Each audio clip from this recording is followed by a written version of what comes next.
On the 16th of July 1945, in the New Mexico desert, we detonated a device that released more energy in 1/1,000,000th of a second than all the explosives used in World War II combined. $2 billion. 125,000 people spread across Los Alamos, Oak Ridge, and Hanford, and the Manhattan Project had reached its conclusion in a flash brighter than anything human eyes had witnessed before. What strikes me now is that you carry the same physics in your pocket, in the uranium inside your smoke detector, the tritium glowing in your watch dial, the potassium 40 circulating through your bones. You are already nuclear, and you simply do not know what that means yet. Let me show you. You learned about the atom in school, the tidy little solar system with protons and neutrons and electrons spinning in miniature, and you accepted that model as truth before moving on with your life. The nucleus sat at the center, the electrons orbited like faithful planets, and the whole picture felt so elegant that nobody stopped to ask what happens when you crack that nucleus open. Not symbolically, not as a metaphor, but actually, in that infinitesimal fraction of a second, when the heart of matter itself tears apart.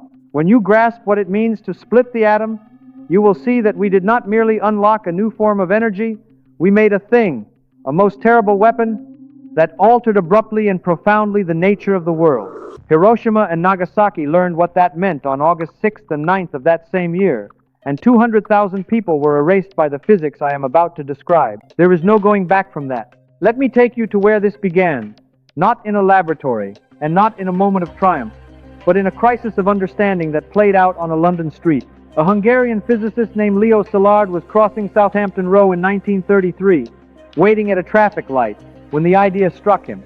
A newspaper had just dismissed the possibility of extracting useful energy from atoms, and standing there at that intersection, Szilard conceived the chain reaction. One neutron splits one nucleus, releasing neutrons that split more nuclei, releasing more neutrons still, an exponential amplification that represented nothing less than the mathematics of catastrophe. Szilard filed a patent and kept it secret because he understood, even then, what this knowledge could mean. Physics had arrived at a paradox by the early 20th century, one so strange that it threatened to unravel everything we thought we knew about matter and light. Light behaved as a wave. This was beyond dispute, confirmed by interference patterns and diffraction and the elegant mathematics of Maxwell's equations. And yet when light struck certain metals, it knocked electrons free in a manner that made no sense unless light also consisted of particles, discrete packets of energy called quanta. Both descriptions were mutually exclusive, and both were demonstrably true, which meant the universe itself was telling us that reality refuses to conform to our intuitions about how things ought to be. Niels Bohr grasped this before most of us did, and he would later win the Nobel Prize for his work on atomic structure. Bohr saw that the new physics required us to abandon any expectation that nature would be reasonable on our terms. The atom he described bore no resemblance to the solid, indivisible foundation the Greeks had imagined. It was a system of extraordinary delicacy, held together by forces we were only beginning to comprehend. At the center of every atom sits the nucleus, dense beyond imagining, 100,000 times smaller than the atom itself, yet containing almost all of its mass. A mystery wrapped inside another mystery. Protons carry positive charge, and positive charges repel each other, which means that by every principle of classical physics, the nucleus should fly apart the instant it forms. Something holds it together, something very powerful, and that's where the story becomes dangerous. James Chadwick discovered the neutron in 1932 at Cambridge's Cavendish Laboratory, an uncharged particle residing alongside protons in the nucleus. That discovery earned him the Nobel Prize, and deservedly so, because the neutron was the missing key that explained how nuclei could exist at all. The neutron participated in the binding force without adding to the electrical repulsion between protons, which solved one puzzle while opening a door to something far more troubling. What few people understood at the time was that the neutron also provided a weapon. A neutron carries no charge, which means it can approach the nucleus of an atom without being repelled, slipping past the electrical barrier that would deflect any charged particle, entering the heart of matter uninvited. Nobel laureate Enrico Fermi began bombarding elements with neutrons in Rome, working systematically through the periodic table and creating new radioactive substances while documenting each transformation. Uranium, the heaviest natural element, produced results that confused him, and Fermi concluded he had created elements heavier than uranium, transuranic elements. A reasonable conclusion, and completely wrong. Berlin, 1938. Otto Hahn and Fritz Strassmann performed careful chemical analysis of what happened when neutrons struck uranium, and what they found should have been impossible. They found barium, an element with barely half the atomic weight of uranium, not a chip off the block, but half the block itself. Lise Meitner had been exiled from Germany by then, and she was walking through a snowy Swedish forest during Christmas when she realized what had happened. Sitting on a fallen log with her nephew Otto Frisch, scribbling calculations in the snow, she understood that the uranium nucleus had not merely been chipped or altered, it had been cleaved, torn in two. The word she chose was fission, borrowed from biology, the division of a living cell.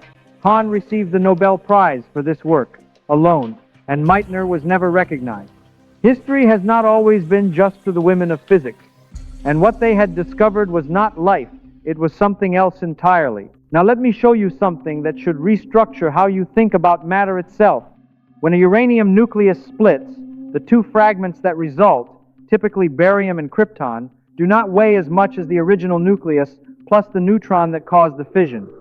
Approximately 0.1% of the mass goes missing, and the universe does not misplace mass, it cannot simply vanish.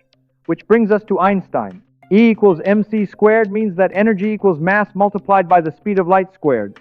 And the speed of light is 300 million meters per second. Squared, that becomes 90 quadrillion, which means that even an infinitesimal amount of mass corresponds to a staggering quantity of energy. The missing mass in nuclear fission becomes energy directly, immediately, violently, with no intermediate process. A single fission event releases approximately 200 million electron volts, while burning a single carbon atom releases about 4 electron volts, 50 million to 1. The same mass of uranium releases 50 million times more energy than the same mass of coal. Every atom of uranium carries within itself a coiled spring of almost unimaginable power. And when you split the nucleus, binding energy gets released as the fragments move apart with tremendous kinetic energy while emitting gamma radiation. And this is essential. They also release additional neutrons, 2 or 3 typically, each capable of splitting another uranium nucleus, each of those releasing more neutrons still. Sufficient material, what we call a critical mass of about 52 kilograms for uranium, 2, 3, 5, and the process amplifies itself.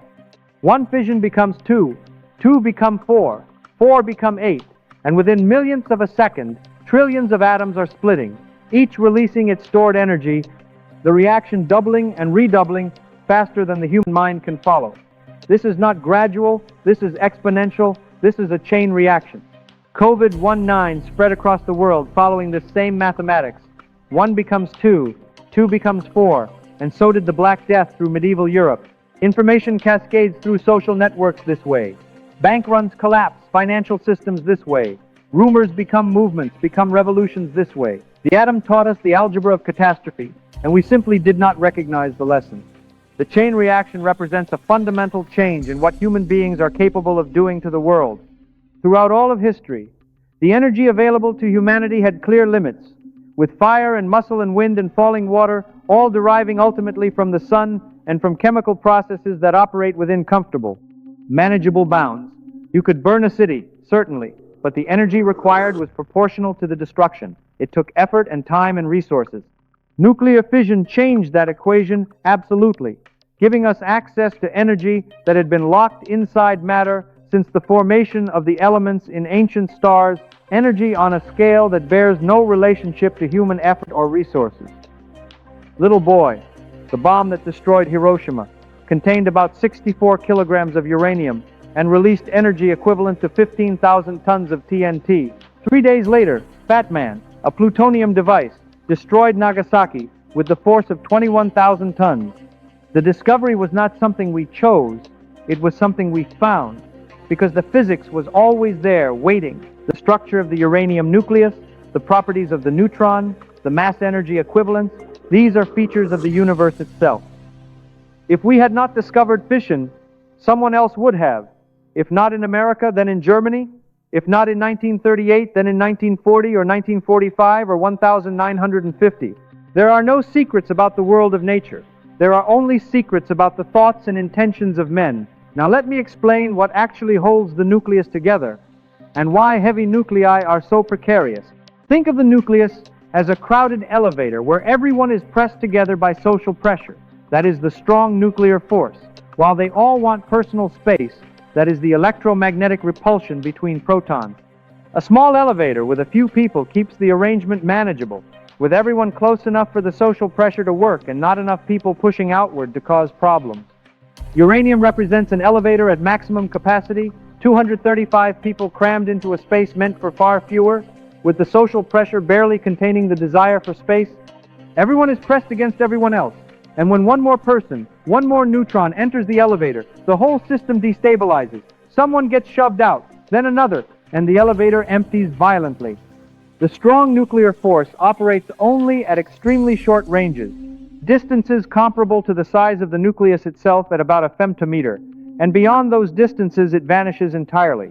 The electromagnetic force has no such limitation, reaching outward and diminishing with distance, but never disappearing. Uranium-235 exists at the edge of stability, not quite stable enough to last forever, but stable enough to have persisted since the formation of our solar system 4.5 billion years ago.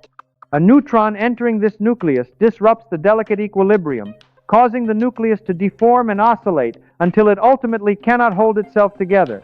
The binding energy per nucleon follows a curve that rises from hydrogen, reaches a maximum around iron, and then slowly declines toward the heavier elements. When a heavy nucleus like uranium splits into two lighter fragments, the fragments are more tightly bound than the original, which means less mass, which means the difference has been converted to energy. We did not create this energy. We merely found a way to release what was already there.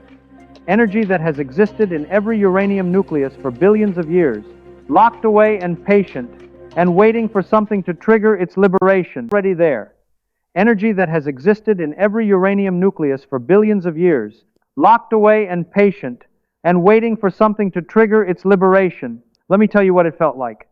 Los Alamos sits in the mountains of New Mexico, and we had gathered there the greatest collection of scientific talent ever assembled. A theoretical physicist, I had suddenly become director of the laboratory, responsible for engineering and logistics and security and the lives of thousands. General Leslie Groves ran the Manhattan Project and had chosen me despite my lack of administrative experience, despite my leftist associations that would later haunt me, because he thought I could do the job. I still do not know if he was right. 2 years of work followed, solving problems that had never been posed before, creating a critical mass that remains subcritical until the precise moment you want it to detonate, compressing plutonium uniformly to the density required, measuring the yield of something that has never existed. The 16th of July, 1945, in the desert near Alamogordo, we conducted the first test of a nuclear weapon. Trinity, we called it, the name drawn from John Donne's poetry about the violence of divine transformation, batter my heart, three-personed God. I chose that name without fully understanding why, sensing only that what we were about to do belonged to a realm beyond ordinary language. We knew the physics, we had calculated everything that could be calculated, the yield and the temperature and the blast effects, all reduced to numbers on paper. And yet none of us truly knew what we would see, because you cannot calculate awe, and you cannot derive terror from first principles. When the device detonated, the light was unlike anything that had existed before in human experience. If the radiance of 1,000 suns were to burst at once into the sky, that would be like the splendor of the Mighty One. Those words came from the Bhagavad Gita, and they rose unbidden in my mind because nothing from my own time was adequate. We knew the world would not be the same. A few people laughed. A few people cried. Most people were silent. Another line from that scripture came to me then. Vishnu is trying to persuade the Prince Arjuna that he should do his duty, and to impress him takes on his multi-armed form and says, "Now I am become death, the destroyer of worlds." I suppose we all thought that, one way or another. Most accounts report that I said this at Trinity, but I did not then. Years later, in a television interview, I spoke those words aloud. Memory is a strange thing. It reconstructs the past to fit the shape of what we have become. The nucleus, understood properly, is not a static thing, but a system in constant motion.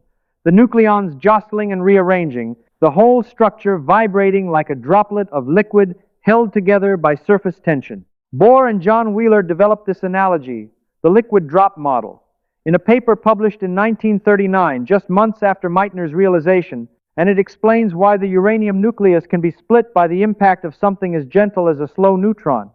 The neutron enters and its energy is absorbed, the nucleus becomes excited and begins to oscillate more violently, stretching into an elongated shape like a dumbbell, with the protons at each end pushing apart through their mutual repulsion while the strong force struggles to pull them back together.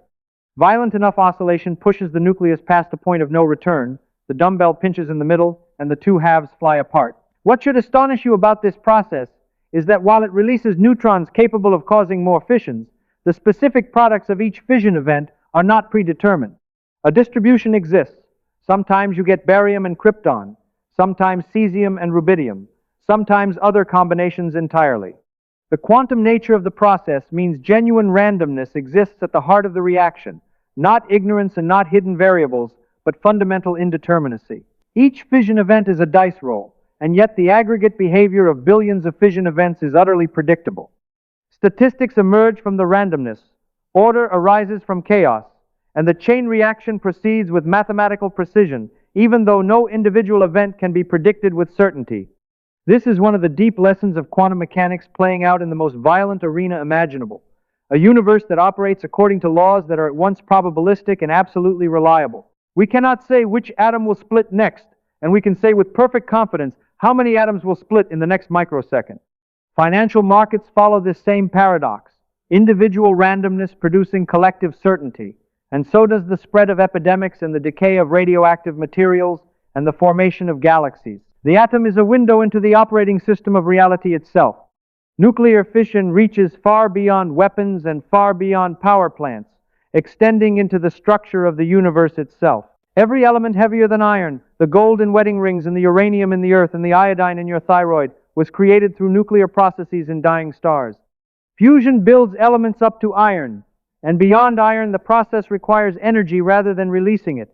So those heavier elements are forged only in the cataclysmic environments of supernovae and neutron star mergers. 1938 was also the year my student George Volkoff and I, building on work by Richard Tolman, calculated what happens when a massive star exhausts its nuclear fuel and collapses. Beyond a certain mass, we predicted, no force in the universe could halt the collapse, and the star would fall inward forever, creating what we called a frozen star, what is now known as a black hole. The same physics that splits the atom also shapes the death of stars. We are made of nuclear stuff, and the binding energy curve that governs fission also governs the synthesis of elements in stellar cores.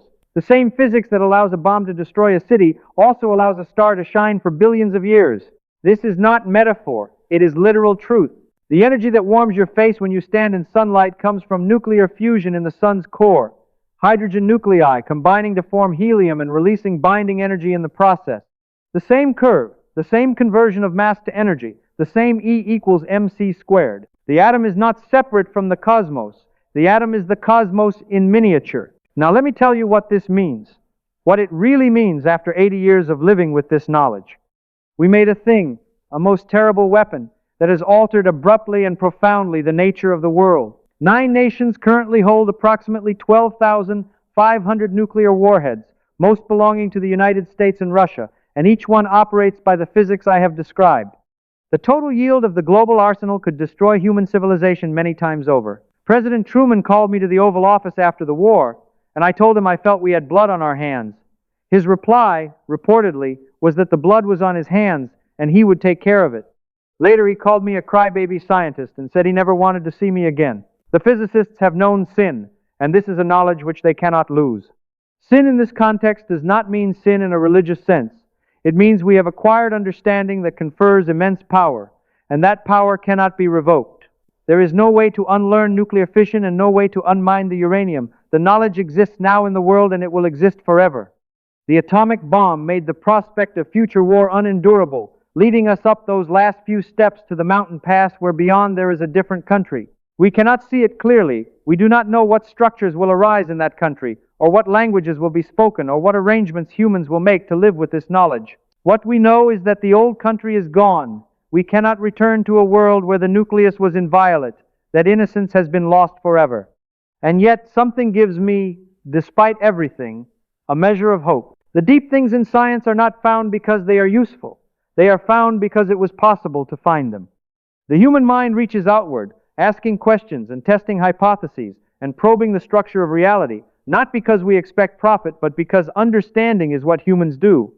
This same curiosity that led us to split the atom also leads us to probe the heavens and unravel the genetic code and understand the warming of our planet. Science gives us not only power but knowledge, and knowledge rightly used can be a foundation for wisdom.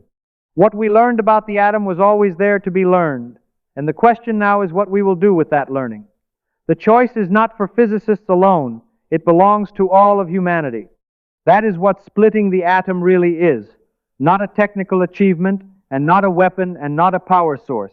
It is a revelation, a tearing away of the veil that separated us from the primal forces that shaped the universe. We have looked into the heart of matter and found there not simplicity but complexity, not permanence but transformation, not stability but barely contained violence held in check by laws we are only beginning to understand. Most accounts say we split the atom, but we did not split it, we destabilized it. The atom split itself, we merely provided the trigger. The nucleus is not solid, reality is not what it appears, and we, fragile and curious and dangerous and hopeful, we are the ones who must learn to live with what we have discovered. The atomic bomb is not the culmination of 3 centuries of physics. It is a beginning, a terrible and awe-inspiring and responsibility-laden beginning. What comes next is up to all of us.